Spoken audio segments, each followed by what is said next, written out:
अस्सलामुअलैकुम नाज़रीन, इमरान याकूब खान साहब के साथ व्यू पॉइंट से मैं हूँ ज़ैनब जतोई। नाज़रीन, प्रोग्राम के आगाज़ में बात करेंगे ईरान अमेरिका जंग को एक महीना होने को है और ऐसे में अमेरिका इसराइल ईरान पर हमले कर रहे हैं, ईरान अमेरिका इसराइल पर हमले कर रहा है और सूरत हाल के मुताबिक ये बताया जा रहा है कि तकरीबन 800 अमरीकी फ़ौजी हलाक किए गए हैं, ईरानी मीडिया बता रहा है, और इसराइली फ़ौजियों की हलाकतों की तादाद भी 1000 से तजावुज़ कर गई है।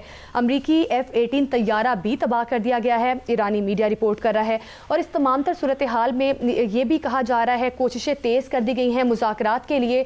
कुछ ममालिक जो हैं वो कोशिश कर रहे हैं, किस हद तक कामयाब हो सकते हैं ये देखना होगा और प्रोग्राम में आज हम इस पर बात करेंगे। प्रोग्राम के दूसरे हिस्से में बात करेंगे, एक तरफ तो सदर ट्रंप की जानिब से मुज़ाकरात की बात की जा रही है, दूसरी तरफ मशरक़ वस्ता में फ़ौजें भी भेजी जा रही हैं। और अगर बात की जाए सदर ट्रंप की तो वो ये कह रहे हैं कि अब वो ईरानी रजीम से बात करने को तैयार हैं, क्योंकि उनके मुताबिक उन्होंने ईरान में रजीम चेंज कर दिया है। इस पर प्रोग्राम में बात करेंगे कि सदर ट्रंप की ये जो दोहरी पॉलिसी है इसका क्या मतलब है। प्रोग्राम के आखिरी हिस्से में बात करेंगे, पाकिस्तान में नया ऐप बेस्ड एक मंसूबा बनाया गया है जिसके तहत पेट्रोल की फराहमी की जा सकेगी, आम सारिफ की ज़रूरत किस तरह से पूरी होगी और किन कीमतों पर यह पेट्रोल फराहम किया जा सकेगा, इस पर बात करेंगे। नाज़रीन, प्रोग्राम में सबसे पहले बात करेंगे, अमेरिका और इसराइल ने ईरान पर हमले तेज़ कर दिए हैं और आज कुम पर होने वाले हमले में कई ईरानी शहीद हो गए। एक तरफ तो सदर ट्रंप मुज़ाकरात की बात कर रहे हैं, दूसरी तरफ हमले भी किए जा रहे हैं। सारी सिचुएशन का अहाता करेंगे। Air marshal retired Shahid Akhtar दिफाई तज्जियाकार हमारे साथ मौजूद हैं। शाहिद अख्तर साहब, बहुत शुक्रिया आपके वक्त का। किस तरह से देख रहे हैं, सदर ट्रंप की जानिब से मुज़ाकरात की बात भी की जा रही है और फिर अगर देखें तो हमले भी किए जा रहे हैं। ईरान ने भी इसराइल में ऑयल स्टोरेज और अहम फौजी तनसीबात को निशाना बनाया है, बड़े पैमाने पर तबाही हुई है। तो किस तरह से देख रहे हैं, एक तरफ मुज़ाकरात, दूसरी तरफ हमले? ये दोनों की जो डिमांड्स थी, कंडीशंस, ये इनको पहले ही इल्म था। सो मुज़ाकरात की तो खैर अभी स्टेज ही नहीं आई थी। ये एक ऐसा माहौल बातचीत का पैदा करने की कोशिश की जा रही थी, बट चूंकि दोनों पार्टीज को एक दूसरे का मौक़िफ़ अच्छी तरह मालूम था, सो उनको अच्छी तरह एहसास था कि ये जंग ने जारी रहना है, ये मुज़ाकरात की बेस पे हो ही नहीं सकती है, बिकॉज बहुत वाइड गल्फ है उनकी डिमांड्स में। अमेरिका की जो बेसिक डिमांड या जो इसकी बेसिक ख्वाहिश थी जिसकी बुनियाद पे उसने ये जंग लड़ी, वो हुर्मुज़ का कंट्रोल था, कि पहले ही पनामा पे उसने कंट्रोल कर लिया था, वेनेजुएला ऑयल पे। So this is one way जिससे उसने चाइना के राइस को किसी हद तक कंट्रोल करना था। उसकी रीजन ये है, देखें, आने वाले दिनों में, ये इवन अभी भी जो सुपर पावर होती है ये मिलिट्री की बेस पे नहीं बनती है। आने वाले दिनों में खुसूसन ये बनेगी मौशी कुव्वत की बिना पर, जिसमें 2030 तक चाइना ने आगे निकल जाना था। अब अमेरिका के जो 500-700 अड्डे हैं दुनिया में, आखिर इनको मेंटेन करने के लिए एक मौशी ताकत की जरूरत है। इनकी जंगें तो कभी बिग थ्रीज की नहीं होनी है, बिकॉज एक दिन में ही एक दूसरे को डिस्ट्रॉय कर सकते हैं। तो एक्चुअली गेम जो है वो मईशत की गेम रह गई थी। उसमें अमेरिका का चूंकि ये ऑब्जेक्टिव था जो कि बिल्कुल नो गो एरिया है ईरान के लिए, और इसराइल का ऑब्जेक्टिव बैल्कनाइजेशन अगर पॉसिबल हो ईरान की, वो भी दिखाई नहीं दे रही है। ना ही ईरान के अंदर अभी जो रेजिलियंस है वो शो कर रही है कि वो इस तरफ जाएगा। सो इसलिए ये जो इनकी पॉलिसी है to continue to bomb Iran और इसको मजीद कमजोर से कमजोर करते जाएं, ये बड़ी ऑब्वियस थी, इसी तो तरह सर, इसने चलना था। एयर मार्शल साहब, फिर आप जी। ये फरमाइएगा ज़रा कि आप क्योंकि ख़ुद भी माशाल्लाह से रिटायर्ड एयर मार्शल हैं, सारे मामलात को समझते हैं, आपके ख्याल में ये एक ग्रेटर गेम है क्या? ये जंग क्यों शुरू हुई और ये कहाँ जाके ख़त्म होगी? ये बड़ा अच्छा सवाल है जी। ये चीज जो है ये इतनी ज्यादा डिस्कस नहीं हो रही है, हालांकि इस चीज को समझना हमारे मुल्क के लिए, गल्फ के लिए बड़ा जरूरी है। ईरानियन इस चीज को मेरे ख्याल में जरूर समझते हैं। बात यह है कि ये जंग अब मैदान में नहीं रही है, बल्कि ये जंग एक निज़ाम का हिस्सा बन गई है। अब आप पूछेंगे वो निज़ाम क्या है? एक्चुअली वो निज़ाम वो है जो जिसने इस जंग को डिजाइन किया। अब चाहे ये जंग रुक जाए, चाहे इसमें तातुल आए, चाहे इसमें अमन की कैफियत हो जाए, फायदा उन्हीं कुव्वतों को होगा जो इसको डिजाइन कर रही हैं। अब बर्बादी चाहे गल्फ की हो जाए, चाहे ईरान की हो जाए, लेकिन उसी की बेस पे ये कुव्वतें एक नया फाइनेंशियल और इकोनॉमिक मॉडल डिजाइन करना चाहती हैं। एक ऐसा मॉडल जिसमें रियासतें कमजोर हों, जिसमें इनके वसाइल सस्ते दामों मुंतकिल हो जाएं, जिसमें ये जो मिलियन 1.5 मिलियन लोग अब बेघर हो गए होंगे, यही अल्टीमेटली एक चीप लेबर के तौर पे इस्तेमाल हो। यानी कि ये एक ऐसा इकोनॉमिक मॉडल होता है जो ऑटोमेटिकली चलता है और जंग के असरात से ये महफूज रहता है। क्योंकि देखिए जंग तो खत्म हो ही जाएगी, ऑयल भी फिर मिलना शुरू हो जाएगा, लेकिन कंट्रोल मजीद मजबूत होगा। अब आप पूछेंगे ये कौन कुव्वतें, ये कौन ताकतें हैं जी। जो बियॉन्ड हैं इन सब चीजों से। उसके लिए जो दुनिया की बिगेस्ट जो एसेट मैनेजर्स हैं, जैसे ब्लैक रॉक हो गया, जैसे वैनगार्ड हो गया, जैसे स्टेट स्ट्रीट हो गई, आप देख लीजिएगा जंग के बाद क्या इनके एसेट्स में इजाफा नहीं होगा और इनकी ताकत में बेतहाशा इजाफा नहीं होगा, क्या इनके इन्फ्लुएंस में इजाफा नहीं होगा। ये है वो एक्चुअली ग्रेटर गेम जो खेली जा रही है, जो हर जगह खेली जाती है। एयर मार्शल सर, और सर उस सर सर यहाँ पे एक सवाल प्लीज जरा ले लें, जिमनी सवाल जो इसी का बनता है कि देखें, आमतौर पे ये कहा जाता है कि ये जो सहूनी कुव्वतें हैं और ख़ास तौर पे जूश लॉबी है, पूरी दुनिया में इकोनॉमी को वो कंट्रोल करती है और वही सारे मामलात करती हैं। लेकिन अगर आप इसराइली आर्मी चीफ का बयान देखें तो वो तो कह रहे हैं कि इस जंग ने इसराइली फ़ौज को तोड़ दिया है, अंदर से वो फौज टूट रही है और वो तो बड़े परेशान नजर आते हैं। तो क्या आप समझते हैं कि एक तरफ इसराइल जो कि यहूदियों के लिए सब कुछ है वो इस तरह से डिस्टर्ब हो रहा है और दूसरी तरफ से चंद जो कुव्वतें हैं जिनका आप जिक्र कर रहे हैं वो मजबूत हो रही हैं, तो क्या ये उनके लिए वारे का सौदा होगा? जी, ये तो आप देखेंगे इस जंग का जब इख्तिताम हो रहा होगा, उसमें आप देखेंगे कि जैसे इजराइल की रीबिल्डिंग होती है, जैसे उसकी रिकंस्ट्रक्शन होती है, जैसे उसको दोबारा एड दी जाती है, फिर आपको समझ आ जाएगी कि इजराइल फौरन ही अपने पांव पे दोबारा खड़ा हो जाएगा।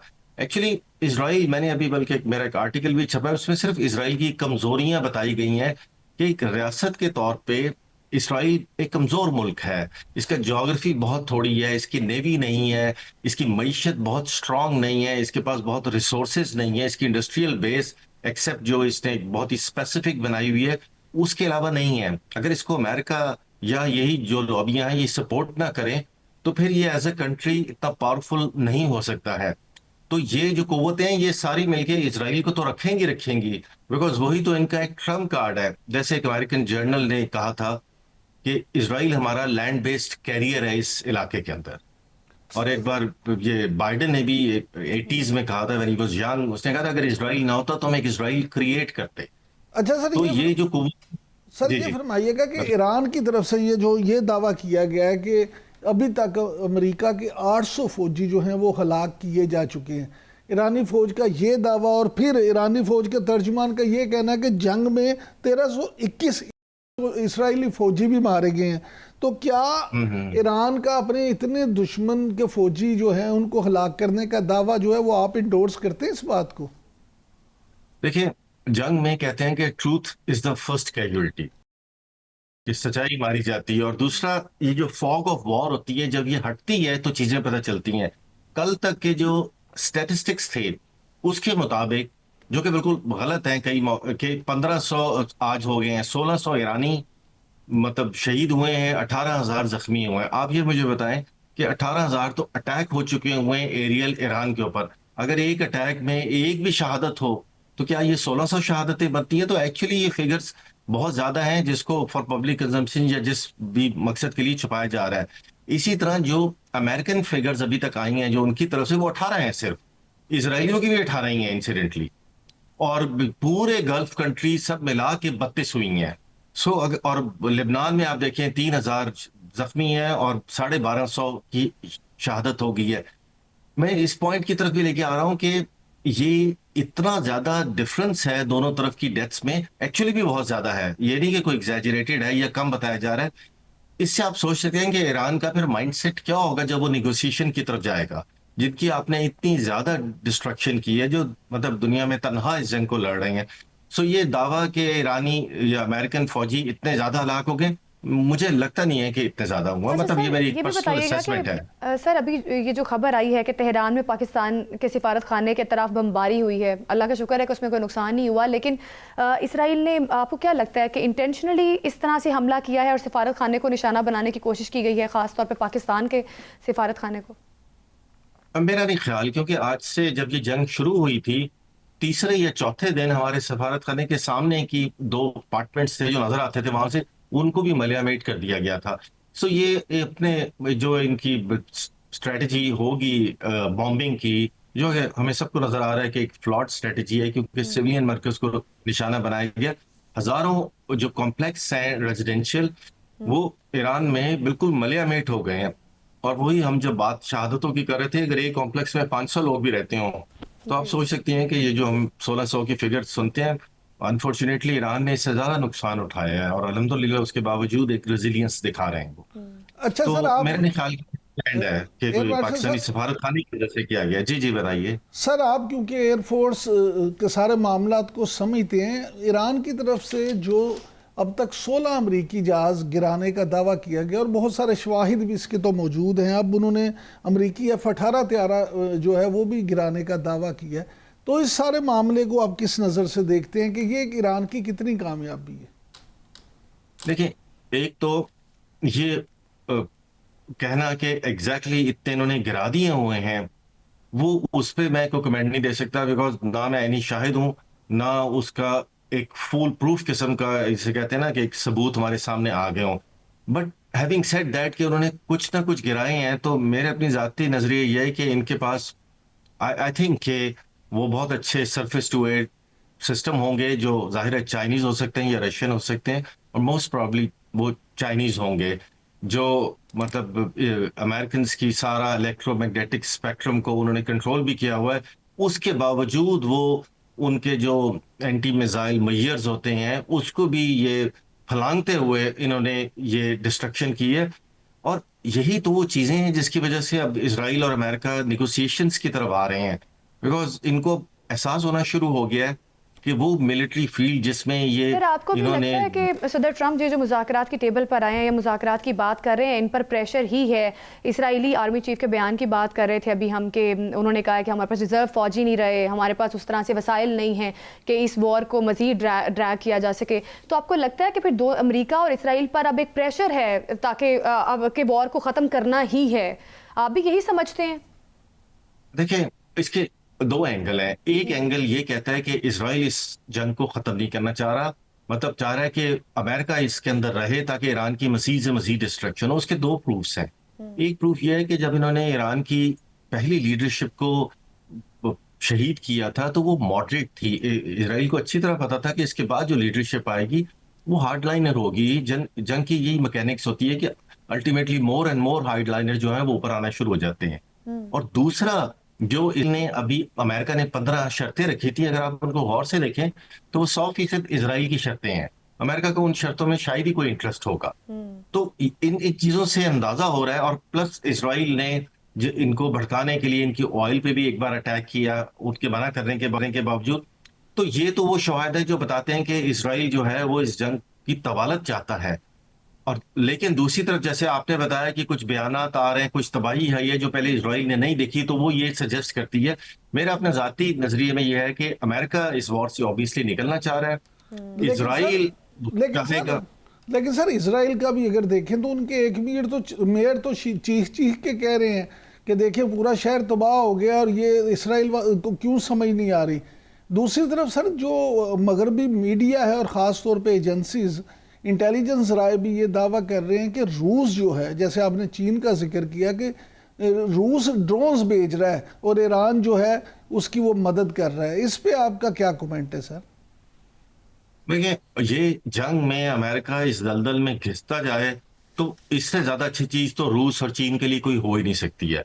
तो अगर ये ममालिक हमें खबरें मिलती हैं कि ये हेल्प कर रहे हैं, तो उन खबरों पे हम बिलीव ज्यादा कर सकते हैं बजाय कि हम डिसबिलीव करें। क्योंकि देखिए, रशिया के अभी ऑयल टर्मिनल को आप देखें, ये अमेरिका ने जो अटैक करवा के थ्रू जेलेंस्की खत्म किया है, तो वहां से आप देखें 1 मिलियन टन रोज जाता था।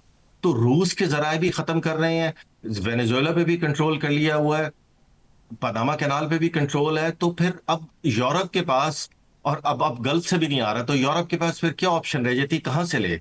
आप देखें कि ये कितना स्किलफुली अमेरिका इसको प्ले कर रहा है कि उनके पास चूंकि सबसे बड़े जखायर हैं तो वही फिर यूज होने शुरू हों। तो जैसे मैंने शुरू में कहा था, इट्स एन इकोनॉमिक वॉरफेयर में ये कन्वर्ट होती जा रही है। लेकिन सर अब ये जो खबरें आ रही हैं कि खारक समेत कुछ जजीरे हैं जिन पे अमेरिका कब्जा करना चाह रहा है ताकि वो इस खित्ते में अपनी मौजूदगी को मजीद मौसर बना सके, तो क्या चीन और रूस के बारे में ये बात आती है कि अमेरिका को उस पर कब्जा करने दें? देखिए, चीन और रूस इस जंग को बराह रास्त तो इसमें शरीक नहीं होंगे, ना वो ये इंप्रेशन देंगे कि वो बराह रास्त इसके अंदर शरीक है। जैसे चाइना के फॉरेन मिनिस्टर ने अभी जो उनकी कॉल हुई थी ईरानियन फॉरेन मिनिस्टर से, तो उन्होंने कहा कि हम नेगोशिएशन के हामी हैं। बिल्कुल। रूस भी इसी किस्म के बयान देता है, लेकिन पसे पर्दा जाहिर है कि इनकी उसको सपोर्ट होगी। हो सकता है कि साइबर वॉरफेयर में इन्होंने बहुत सपोर्ट की हो, क्योंकि रशिया और चाइना ये टॉप के कंट्रीज हैं साइबर वॉरफेयर में दुनिया में। उधर से ये कर सकते हैं, जैसे आपने बताया ड्रोन देने का, उस सिलसिले में कर सकते हैं। और खर्ग आइलैंड के बारे में आपको एक चीज बताऊं कि अमेरिकन वहां पे देखें अपने फौजी किसी शिप के थ्रू तो लेके नहीं जा सकते, बिकॉज जैसे ही वो आएगी ईरानियन उसको अटैक करके मार देंगे। वो तो सैकड़ों मील दूर खड़ी हुई हैं जहां से टॉमाहॉक मिसाइल आते हैं। अब आप कहेंगे कि पैरा ड्रॉप करके अगर वो गिरा देंगे उनको, तो आपके ख्याल में ईरानियंस जो उनकी 90% तेल उस खर्ग आइलैंड से जाता है, तो उन्होंने कितने ज्यादा वहां पे फौजी रखे होंगे, कितनी ज्यादा वहां पे भी टनल्स बनी होंगी। द मोमेंट ये लैंड करेंगे ऑब्वियसली वो इनको मार देंगे। सो वो ऑप्शन भी अमेरिका के लिए बिल्कुल एक सुइसाइडल अटेम्प्ट होगी कि बिल्कुल अगर सर, उन्होंने ईरान किया ईरान ने सर ईरान ने सर 10 लाख फौज को तैयार रहने का हुक्म दिया है, तो इसी मकसद के लिए वो फौजी और तैयार बिल्कुल हैं। सर ये भी कहा जा रहा है कि इनका मकसद भी यही है कि मशरक़ वुस्ता में 50,000 के करीब फौजी वहां पर तैनात किए जा सके, क्योंकि आगे जाके ज़मीनी हमले ईरान पर करने हैं। तो ये भी एक मंसूबा बनाया जा रहा है इस पर। हाँ, लेकिन दोनों फौजों का जो तनासब है वो इतना आउट है। एक तरफ 50,000 की बात करती हैं, एक तरफ वो 10 लाख लोग हैं जिनका अपना वतन है, जिनको एक एक गली, एक एक पहाड़, एक एक घाटी का इल्म है। तो ये कोई कंपैरिजन नहीं है, और ना ही अमेरिका कभी भी ये हमाकत ले सकता है कि वो किसी फौजी को, बिकॉज फॉरेन फौजी मारे जाएंगे। और ट्रम्प साहब की रही सही उनकी जो हैसियत है या उनके मिड टर्म इलेक्शंस आने हैं, वो तो खैर लाइकली है कि ये अच्छा यूज ही सर, करेंगे। जी। अच्छा सर, $1 बिलियन क्वेश्चन है जो हर पाकिस्तानी जानना चाहता है कि इस सारे मामले में देखिए हम सफ़र भी बहुत कर रहे हैं। अब जो बयानुल मरसूस के बाद अल्लाह ताला ने और मार के हक के बाद पाकिस्तान को इज्जत दी, और जिस तरह से अब मुज़ाकरात में भी देखें, अब तो अमेरिका ने भी इतराफ़ कर लिया है कि ईरान के साथ मुज़ाकरात में पाकिस्तान ने बड़ा अहम किरदार अदा किया है, और निकात भी पाकिस्तान के ज़रिए से उन्होंने किए। तो ये फरमाइएगा पाकिस्तान का फ्यूचर आप किस तरह से देखते हैं? पाकिस्तान जो है वो आपको मुस्तकबिल में उसका क्या रोल नज़र आता है?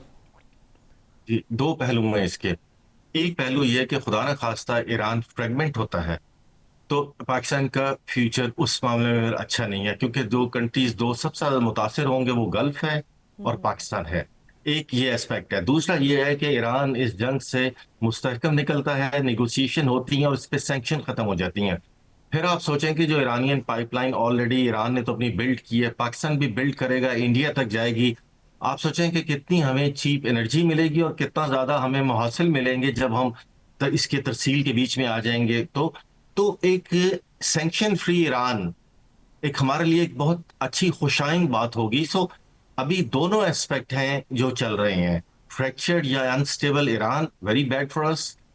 मुज़ाकरात के नतीजे में जंग खत्म हो, सैंक्शंस खत्म हो, हमारे लिए बहुत ही अच्छा है। तो इसलिए हमारी, आप देख रहे हैं कि सफारती मुहाज पे पाकिस्तान ने एक बड़ा कारनामा वैसे जरूर इंजाम दिया है इस पूरे मरहले में टर्की के साथ मिलकर, कि इन्होंने अरबों को मुसलसल ये कायल किया कि इसको अरब व अजम की जंग ना बनाएं। इसमें अमेरिका और सीआई और मुजाहिद अपना रोल प्ले कर रहे हैं कि आपको लड़वाएं, आप आपस में ना लड़ें। और ये कितनी खुशाइन बात है कि कतर और ओमान अब बिल्कुल बीच में से निकल गए हैं। बिल्कुल सर, अभी सदर ट्रंप का एक ये भी बयान सामने आया, उनकी जानिब से ये भी कहा जा रहा है कि अब सदर ट्रंप का जो एक मकसद था रिजीम चेंज का ईरान में, वो पूरा हो चुका है और अब इस रिजीम के साथ बात हो सकती है। जो पहले रिजीम थी उनके साथ मुज़ाकरात इसलिए सूदमंद साबित नहीं हुए कि उस रिजीम के साथ मुज़ाकरात हो ही नहीं सकते थे। इस रिजीम के साथ बात हो सकती है और मुज़ाकरात बेहतर तरीके से आगे बढ़ सकते हैं। सदर ट्रंप का ये भी बयान सामने आ रहा है। तो सर इसको आप किस तरह से देख रहे हैं, इस पर आपकी क्या राय है? देखिए, रजीम चेंज नहीं हुआ है, चेंज हुई है विद इन रजीम। बिल्कुल वही सिस्टम है ना, उसी में से चेंज हुई है, उनका बेटा बन गया है वो। तो रजीम तो चेंज नहीं हुआ, और बेटा जो भी बने हैं आयतुल्लाह, याद रखिए इनके वालिद, इनकी वालदा की भी खबरें थी, इनकी बेगम, इनका ब्रदर इन लॉ, इनका भांजा, इनका बेटा, ये शहीद हुए हैं। तो आप सोच सकती हैं कि मुज़ाकरात में जो खमनाई साहब थे वॉज वेरी मॉडरेट, वो ज्यादा अमेरिकन के लिए सूदमंद थे या इनके साथ करना ज्यादा आसान होगा? पिक्चर आपके सामने है, आप खुद इसका फैसला कर सकती हैं। बिल्कुल ठीक है। अब देखना यह है कि मुज़ाकरात किस तरह से आके मज़ीद मौसर साबित होते हैं। Air marshal retired Shahid Akhtar दिफाई तज्जियाकार हमारे साथ मौजूद थे, हमें बता रहे थे। अभी वक्त हुआ एक शॉर्ट ब्रेक का। ब्रेक के बाद बात करेंगे पाकिस्तान की सालसी में अमरीका ईरान बिलवास्ता मुज़ाकरात नतीजा खेज साबित होंगे, इस पर बात करेंगे। Stay with us.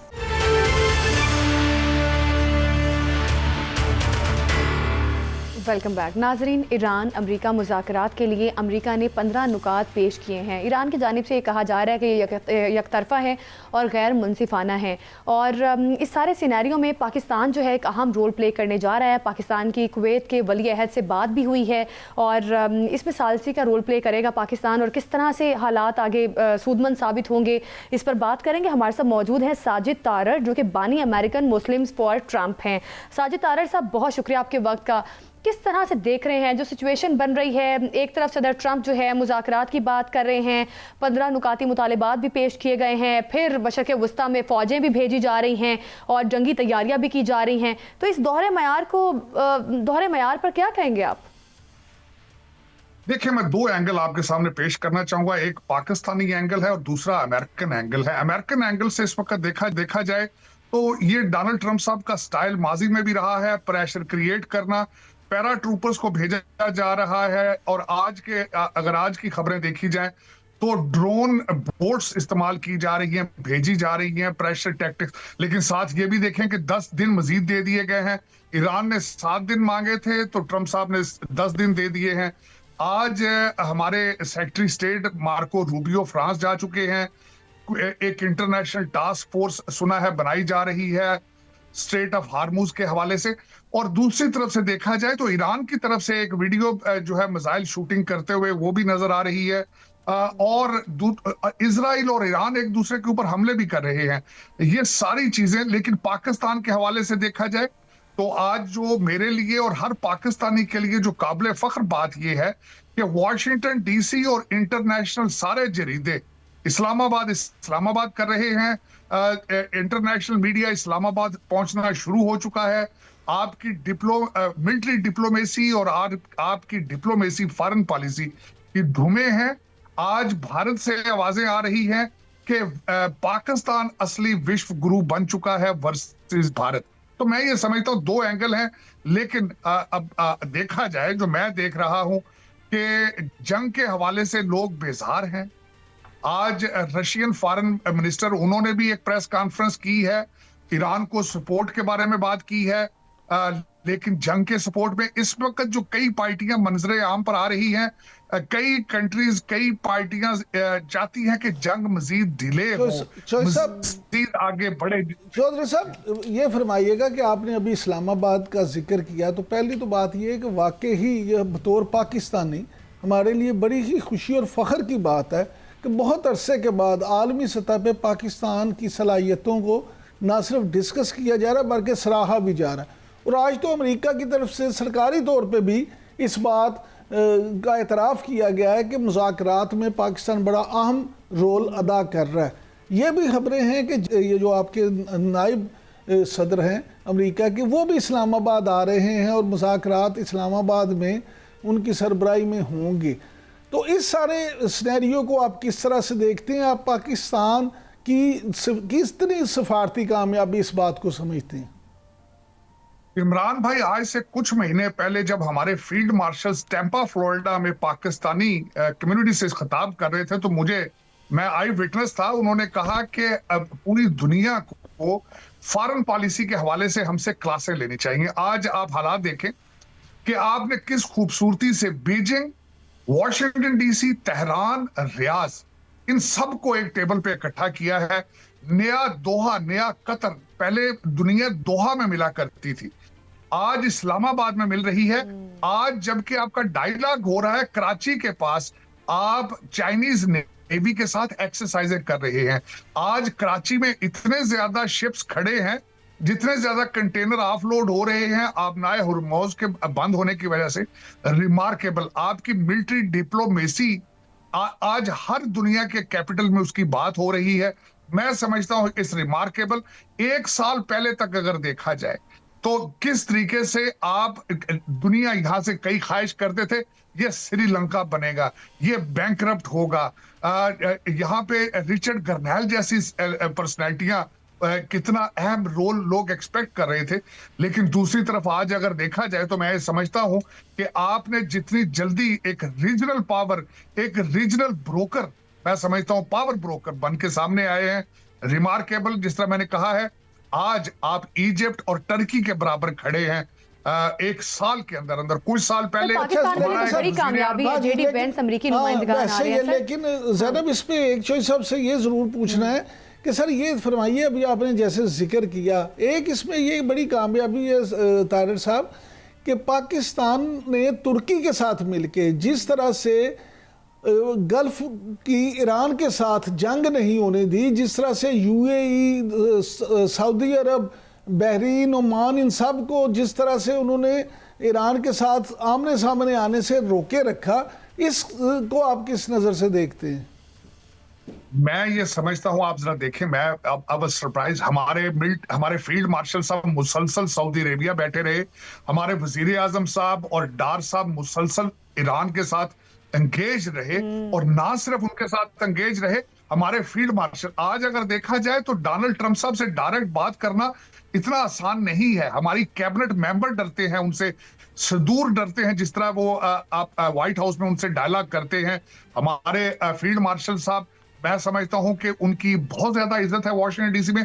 उन्होंने डायरेक्ट एंगेज किया है डोनाल्ड ट्रंप साहब और उनसे बात की, और आज जो कुछ भी हुआ, जंग बंदी, डायलॉग अमेरिका के साथ, और दूसरा आपने बिल्कुल सही फरमाया है कि जिस तरीके से जीसीसी कंट्रीज, गल्फ कंट्रीज को उन्होंने रोके रखा है कि आप इसमें रिटेलिएट ना करें, आप इसमें इजराइल का फायदा होगा, इसमें मुसलमान मुल्कों का नुकसान होगा, जंग तीसरी वर्ल्ड वॉर की तरफ बढ़ जाएगी। मैं ये समझता हूँ सबसे बड़ा जो एहसान हमारे फील्ड मार्शल साहब ने इस्लामिक उम्मा और पूरी दुनिया के लिए किया है कि एक तीसरी वर्ल्ड वॉर को रोके रखा है, और रोका है उन्होंने। तो मैं ये समझता हूँ काबिल सताइश है। पाकिस्तान का रोल बिल्कुल काबिल सताइश है, और बहुत बड़ी सफारती कामयाबी मिली है पाकिस्तान को। लेकिन सर अगर अभी आप बात कर रहे हैं कि सदर ट्रंप का ये पुराना स्टाइल है, प्रेशर टैक्टिक इस्तेमाल करते हैं। अभी ईरान को जिस तरह से मुज़ाकरात का कहा जा रहा है कि मुज़ाकरात कर लो, नहीं तो देर हो जाएगी, फिर ज़ाहिर है इसका नतीजा जो है वो काफ़ी ज़्यादा ख़तरनाक निकलेगा। इस किस्म की मुख्तलिफ हम स्टेटमेंट्स देख रहे हैं, मीडिया पर आ रही हैं। तो क्या लगता है आपको, इस प्रेशर टैक्टिक के ज़रिए ईरान से अपने मुतालिबात मनवाए जा सकते हैं? क्योंकि हमने पिछले दिनों एक अमरीकी रिपोर्ट भी पढ़ी थी, उस रिपोर्ट में भी कहा गया था कि ईरान को इस जंग में बर्तरी हासिल है। सदर ट्रंप जो अज़ाइम हासिल करना चाहते थे ईरान से, उसमें नाकाम हो गए हैं। तो सर आपको क्या लगता है, ये प्रेशर टैक्टिक अब काम आएगा? देखिए, pressure tactic ultimately he is a master of negotiating और डील मेकिंग। आज मैं एक बल्कि रेफरेंस देना चाहूंगा आपकी इस बात के साथ। न्यूयॉर्क टाइम्स के अंदर एक आर्टिकल आया है जिसमें उन्होंने कई चीजें अमेरिकन आर्मी की तैयारी के बारे में की हैं कि तैयार नहीं थे। और दूसरा, अगर देखा जाए तो 27-28 दिन इस जंग में सरवाइव करना, मैं समझता हूं दुनिया की 2 मेजर पावर्स को एंगेज करके रखना, मैं समझता हूं कि इसमें इतना आसान नहीं था। मैं एग्री करूंगा टोटली। और जो ऑब्जेक्टिव थे, रजीम चेंज थी, कुर्दों को इसमें साथ लेकर आना था। फिर आप देखें कि दुनिया के किसी कंट्री ने इस जंग को सपोर्ट नहीं किया। तो इसमें आप क्लियर देख सकती हैं। और दूसरा, डोनाल्ड ट्रंप साहब के ऊपर प्रेशर इंटरनल मौजूद है। डेमोक्रेट पार्टी जो है वो सवाल उठा रही है। मिड टर्म इलेक्शन जो है वो बिल्कुल सर पर खड़े हैं। इन्फ्लेशन का जो भूत है वो इस वक्त अमेरिकन को तंग कर रहा है। गैस प्राइसेस तंग कर रही हैं। आबनाए हुर्मस, स्ट्रेट ऑफ हरमुज, देखें 2-4 चीजें अमेरिका को बैक फुट पे लेकर गई हैं। आज ईरान की सैंक्शंस कम की उन्होंने तेल बेचने के लिए। $14 बिलियन ईरान ने बनाया है तेल बेचकर। और रशिया, देखें आपने, उन्होंने भारत को इजाजत दी है कि रशिया से तेल लें। Russia is making money. और 2 जंगें इस वक्त ईरान के हवाले से, यूक्रेन जंग बैक बर्नर पे जा चुकी है। तो इन सारी चीजों की वजह से डोनाल्ड ट्रंप साहब को वाइंड करनी पड़ रही है जंग। और मेरे ख्याल जंग होनी भी चाहिए, बंद होनी चाहिए। Enough is enough. बिलखसूस ईरान और तल अवीव, इजराइल का बहुत ज्यादा नुकसान हो चुका है। अगर देखा जाए, ईरान 10 साल अगर पीछे गया है तो इजराइल भी 5 साल पीछे जा चुका है। अच्छा, लेकिन मेरे ख्याल में अब सर इसमें 2 चीजें बड़ी अहम हैं जो आपकी राय में जानना चाहूंगा। एक तो ये कि प्रेसिडेंट ट्रंप ने एक बार फिर प्राइम मिनिस्टर मियां शहबाज शरीफ की बड़ी तारीफ़ की है।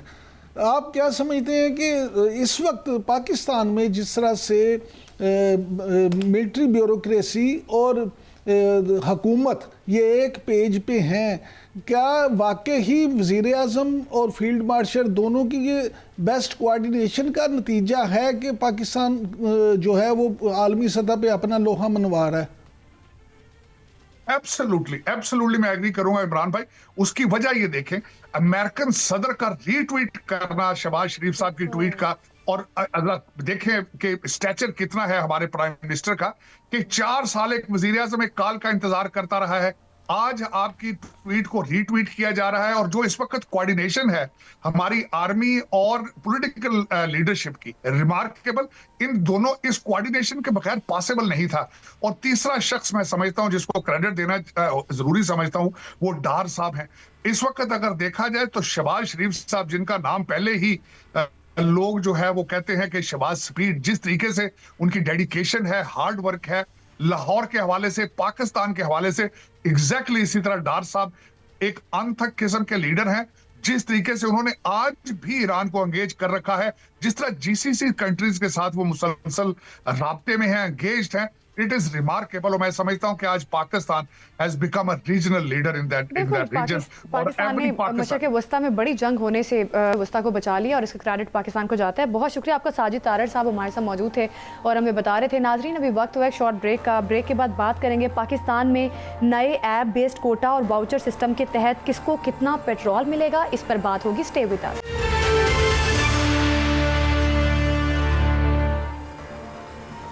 Welcome back. नाजरीन, ईरान अमेरिका जंग के तनाजुर में आलमी मंडी में तेल का बहरान पैदा होता दिखाई दे रहा है और ऐसे में कीमतें बढ़ाई जा रही हैं। पाकिस्तानी गवर्नमेंट की जानिब से एक मंसूबा तैयार किया गया है कि ऐप बेस्ड और वाउचर बेस्ड जो है तेल इस तरह से फराहम किया जाएगा जिससे एक आम सारिफ की ज़रूरत किस तरह से पूरी होगी। इस सारे मामले पर बात करते हैं। Doctor Khalid Walid, energy expert, हमारे साथ मौजूद हैं। खालिद वलीद साहब, बहुत शुक्रिया आपके वक्त का।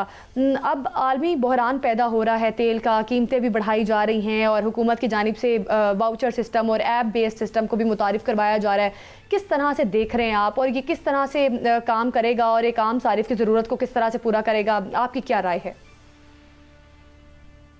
जी बहुत शुक्रिया। जी बिल्कुल ठीक। देखें, पाकिस्तान में हिस्टोरिकली अगर आप देखें तो जो पेट्रोलियम प्रोडक्ट्स की जो डिमांड है, ख़ास तौर पे पेट्रोल की और डीजल की, वो प्राइस इन इलास्टिक है। प्राइस इन इलास्टिक का मतलब होता है, इलास्टिसिटी का मतलब है कि प्राइस के बढ़ने से आपकी डिमांड जो है वो उतनी ही कम हो जाए, लेकिन चूंकि इन इलास्टिक है तो प्राइस के बढ़ने से डिमांड उस तरह से कम नहीं होती।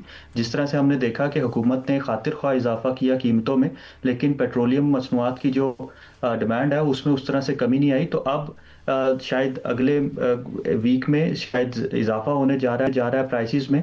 तो अब हुकूमत को साथ साथ में एक रिलीफ भी प्रोवाइड करना है, तो वो टारगेटेड हो, उसलिए इस तरह के मेजर्स जो हैं वो लिए जा रहे हैं ताकि पैनिक बाइंग ना हो सके। टारगेटेड वो सेक्शन ऑफ द सोसाइटी जो डिसप्रोपोर्शनेटली अफेक्टेड है उसको जो है रिलीफ प्रोवाइड किया जा सके।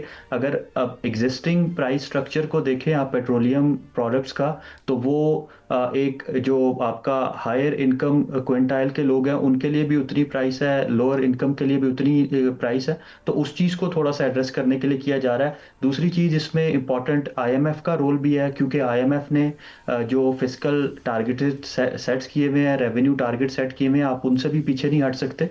तो हुकूमत के लिए एक मुश्किल सूरत हाल ज़रूर है, लेकिन अगर उसको डिजिटलाइज किया जाता है तो इसको सॉल्व किया जा सकता है। डॉक्टर साहब, इस पे दो चीज़ें हैं। एक तो ये बात कि ख़बर तो ये आ रही है कि पाकिस्तान और आईएमएफ के मामलात जो हैं तकरीबन तय पा चुके हैं और कल उम्मीद है कि एक आध दिन में मामला जो हैं वो तय पा जाएंगे और पाकिस्तान को इसमें कुछ रिलीफ मिल जाएगा। एक तो इस पर थोड़ी सी रोशनी डाल दें। दूसरा ये बताएं कि जो ऐप और वाउचर सिस्टम कर रहे हैं, ये इस ऐप के ज़रिए कोटा और वाउचर सिस्टम, इसके तहत किसको कितना पेट्रोल मिलेगा?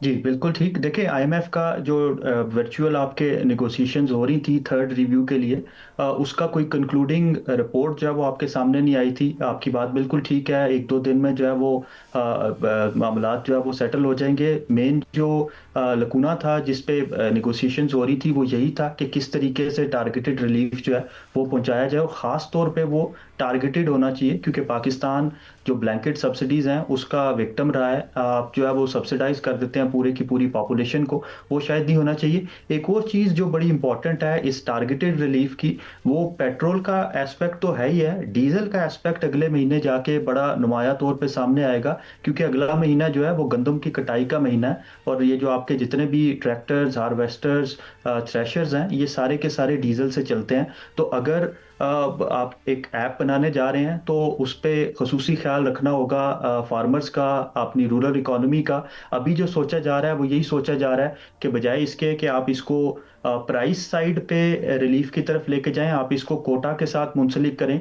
आप एक मुख्तस कर दें कोटा 2500 से 3000 तक, अगर आप उस ब्रैकेट में रह के लेते हैं तो फ्यूल की प्राइस डिफरेंट होगी। ये एक लॉन्ग टर्म के लिए किया जा रहा है ताकि आप जो ब्लैंकेट सब्सिडीज का कॉन्सेप्ट है उसको खत्म कर सकें, और यही चीज आगे जाके हम शायद आपकी जो पावर सेक्टर है इलेक्ट्रिसिटी प्राइस उसमें भी देख रहे होंगे। ठीक हो गया, दुरुस्त हो गया। डॉक्टर खालिद अली साहब, जिस तरह से हमने देखा जिस तेजी से कीमतें बढ़ाई गई हैं, ये भी खबरें आ रही थी कि कई तेल से भरे जहाज भी पाकिस्तान आए हैं, लेकिन उसके बावजूद आपको लगता है कि आने वाले टाइम में कीमतें बढ़ाई जाएंगी या जो बढ़ाई गई हैं उनको रिवर्स किया जाएगा? देखिए, ये डिपेंड करता है आपकी ग्लोबल मार्केट पे। ग्लोबल मार्केट बहुत वोलेटाइल हो चुकी है। आप एक ट्वीट की वजह से 10 से $20 क्रूड ऑयल की प्राइस जो है वो नीचे चली जाती है, और एक ही दूसरे काउंटर ट्वीट की वजह से वो ऊपर चली जाती है। तो ये जो अनसर्टेनिटी है ये ड्राइव करेगी। और दूसरी चीज़ ये देखनी है कि जो सप्लाई आ रही है स्ट्रेट ऑफ हॉर्मज़ से, वो किस तरह से रोल प्ले करती है, क्योंकि रिपोर्ट्स एस्टिमेट्स ये हैं कि अगर खास तौर पे गैस और आरएलएनजी की अगर जंग रुक भी जाती है तो भी इंफ्रास्ट्रक्चर को इतना डैमेज हो चुका है कि वो 20 से 40% तक जो आपकी स्टेटस को जंग से पहले की जो सप्लाई थी वो मुतासिर होगी। तो ये एक लंबे अरसे के लिए चलेगा। और ये जो अनसर्टेनिटी है ये बाइस बनती है इंश्योरेंस प्राइस के बढ़ने का। अगर आपकी इंश्योरेंस प्राइस ज़्यादा है तो फ्रेट और जो आपके ऑयल टैंकर्स हैं वो ज़्यादा मुआवजा चार्ज करते हैं, उसकी वजह से भी प्राइस बढ़ती है। और एक और एस्पेक्ट जो आपको नज़र आएगा वो आगे जाके लोड शेडिंग का नज़र आएगा, इलेक्ट्रिसिटी का, क्योंकि आपका जो 15 से 20% इलेक्ट्रिसिटी आपने प्रोड्यूस करनी थी आगे अप्रैल मई जून में, चूंकि ये ज़्यादा इलेक्ट्रिसिटी कंजम्पशन के महीने होते हैं, तो उसमें आरएलएनजी को आपने रिप्लेस करना है। तो अगर आप वो इंपोर्टेड कोल से रिप्लेस करते हैं तो उसकी प्राइस बढ़ जाएगी। इसीलिए शायद डॉक्टर साहब ये जो हुकूमती इक़दाम हैं, तो वज़ीर-ए-आज़म मियां शहबाज शरीफ की सरबराही में जो इजलास हुआ उसमें बड़े अहम फैसले किए गए हैं।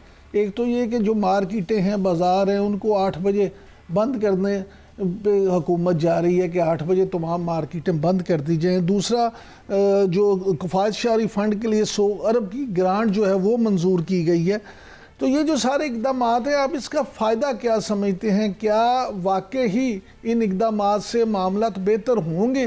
क्योंकि अभी जिस तरह से लोड शेडिंग का आपने जिक्र किया, अभी तो गैस की लोड शेडिंग ने ही लोगों का जीना आराम किया हुआ है। 9 बजे के बाद, बल्कि 8:30 से 9 के दरमियान ही गैस सुबह चली जाती है, लोगों नाश्ते नहीं तैयार कर सकते, फिर मार्केट में उस तरह से कंट्रोल नहीं है, एलपीजी की कीमतें जो हैं वो अपने आप ही उन्होंने बढ़ा दी हैं। तो ये सारी चीज़ें आप किस तरह से देखते हैं? शहबाज शरीफ साहब के इक़दाम से क्या आम पाकिस्तानी को, आम शहरी को फ़ायदा होगा? देखिए, मैं अगेन अपना पहला पॉइंट लेके आऊँगा कि जो पाकिस्तान में पेट्रोलियम प्रोडक्ट्स की इलास्टिसिटी है वो इनइलास्टिक है, वो प्राइस सिग्नल्स को रिस्पॉन्ड नहीं करती। जब ऐसी सूरत हाल होती है तो फिर मार्केट सिग्नल्स जो हैं वो काम नहीं करते, फिर आपको इस तरह के मेजर्स लेने पड़ते हैं, लॉकडाउन, स्मार्ट लॉकडाउन, राशनिंग। यहाँ पे आपको शायद कंज्यूमर्स को भी अपील करना होगी कि वो थोड़ा सा रैशनलाइज करके जो यूजेज है उसको करें। बिल्कुल ये चीज़ ठीक होगी कि आप कुछ औकात के लिए, कुछ टाइम के लिए जो औकात कार हैं, ख़ासतौर पे कमर्शियल प्लाजाज के, मॉल्स के, उनको जो है वो कम कर दे, क्योंकि सूरत हाल अगर हाथ से निकलती है तो उसके जो इम्पैक्ट्स हैं वो शायद कंट्रोल नहीं हो सकेंगे। और दूसरी साइड पे जो आपका आगे मैंने जिक्र किया डीजल के एस्पेक्ट है, डीजल सप्लाई का, वो अगर डिसरप्ट ना भी हो, उसकी सप्लाई आती रहे, लेकिन अगर इसी लेवल पे वो रहती है तो इस दफ़ा पाकिस्तान की तारीख में सबसे महंगी गंदम की कटाई होगी। और अगर महंगी कटाई होती है, इनपुट प्राइस बढ़ती है फार्मर की, वो मिल्स तक जाती है, मिल्स अपना फ्लोर प्राइस जो है वो बढ़ा देती हैं, तो वो पूरी पाकिस्तान की जो इन्फ्लेशन बास्केट है उसमें रिफ्लेक्ट होती है, तो आगे जाके इन्फ्लेशन का बाइस बनेगी। इसलिए हमें थोड़ा सा कंजर्वेशन साइड पे जाना है, ताकि हालात को समझ के, आपने बिल्कुल ठीक कहा कि एलपीजी का क्राइसिस नज़र आ रहा है। इंडिया में तो लंबी लाइंस लगी हैं, क्योंकि वो बिल्कुल ही इंपोर्ट डिपेंडेंट थे। हमारा शायद थोड़ा सा फ़ायदे की चीज़ ये थी कि हम डोमेस्टिक एलपीजी प्रोड्यूस करते थे, लेकिन जैसे जैसे इलेक्ट्रिसिटी का प्रेशर बढ़ता जाएगा जनरेशन का, आपको बैलेंस करना पड़ेगा between LPG production, between electricity production. तो कंजर्वेशन ही सबसे अच्छा सोल्यूशन है। एक और सोल्यूशन है वो रिन्यूएबल्स का है। हुकूमत को शायद ये जो बायबैक रेट्स कम किए गए नए सार्फिन के लिए, सोलर नेट मीटरिंग के लिए, उसको शायद चेंज करना चाहिए, ताकि ज़्यादा से ज़्यादा लोग सोलर पे जाएं और बैटरीज इंस्टॉल करें, बैटरी इंसेंटिवाइज करें, ताकि आपकी जो अगले महीनों में इलेक्ट्रिसिटी कंजम्पशन बढ़नी है ठीक है कि पहले से उसको कम इकदाम किया जा कर लेने सके। चाहिए और कि अगर तीसरी लोड चीज शेडिंग एग्रीकल्चर में भी सोलर को इंट्रोड्यूस करना चाहिए। बिल्कुल ठीक है, दुरुस्त बात है। अच्छा, जिस तरह से अगर हम देखें, ये बड़ी प्रिडिक्टेबल सी बात है कि हमें इन मसाइल का सामना हो सकता है, लोड शेडिंग है, महंगाई है, फिर पेट्रोलियम मसनूआत का बहरान भी पैदा होता दिखाई दे रहा है। वज़ीर आज़म शहबाज शरीफ की बात कर रहे थे, इमरान साहब के बड़े अहम फैसले लिए गए हैं, तो आपको क्या लग रहा है कि ये भी कहा जा रहा है कि इन फैसलों में से एक फैसला लॉकडाउन भी आने वाले टाइम में देखा जा सकता है, इस पर आपकी क्या राय है? किस किस्म का लॉकडाउन होगा और किस तरह से इसको इम्प्लीमेंट किया जा सकेगा? देखें, ये थोड़ा सा स्पेकुलेटरी होगा, लेकिन अगर ये सिचुएशन प्रोलॉन्ग करती है, ख़ास तौर पे पाकिस्तान के जो समर के मंथ हैं, अप्रैल मई जून जुलाई, तो फिर क्राइसिस जो है वो खड़ा हो सकता है। फिर हुकूमत को थोड़े से स्ट्रिक्ट एक्शन लेने होंगे। इसीलिए सिक्योर की जा रही हैं कि एक तो सप्लाई को जो है वो कंटिन्यूस रखा जाए, सप्लाईज आती रहें, और दूसरा डिमांड साइड मैनेजमेंट करके, ख़ास तौर पे आपके ये जो रात का डिसीजन है कि जल्दी कारखाने और आपके कमर्शियल प्लाजाज वगैरह बंद कर दिए जाएंगे, उससे शायद बचत हो सकती है। तीसरी चीज़ जो की जा सकती है वो रेगुलर ब्रीफिंग की है। अभी भी हमने देखा रेगुलरली ब्रीफ किया जाता है, लेकिन इसको ज़्यादा जामे तरीके से किया जाए, ताकि लोगों में पैनिक ना फैले और हम जो है वो पैनिक बाइंग की तरफ ना जाएं। इंडिया की अगर मैं दोबारा एग्जांपल दूं, तो इंडिया का जो क्राइसिस खड़ा हुआ वो इसीलिए खड़ा हुआ कि लोगों ने एलपीजी को जो है वो पैनिक बाइंग के थ्रू होल्ड करना शुरू कर दिया। तो इस चीज़ से बचना चाहिए। और आखिरी चीज़ कि जो आपने अभी 100 बिलियन रुपीस का, 100 अरब रुपए का जो पीएसटीपी पे कट लगा,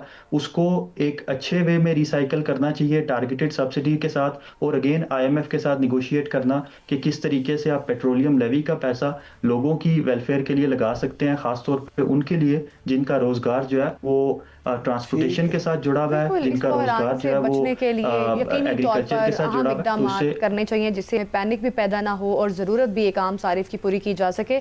बहुत शुक्रिया आपका doctor Khalid Walid, energy expert, हमारे साथ मौजूद थे और हमें बता रहे थे। नाजरीन, इसी के साथ प्रोग्राम से दीजिए हमें इजाज़त। कल फिर मुलाकात होगी। अल्लाह हाफ़िज़।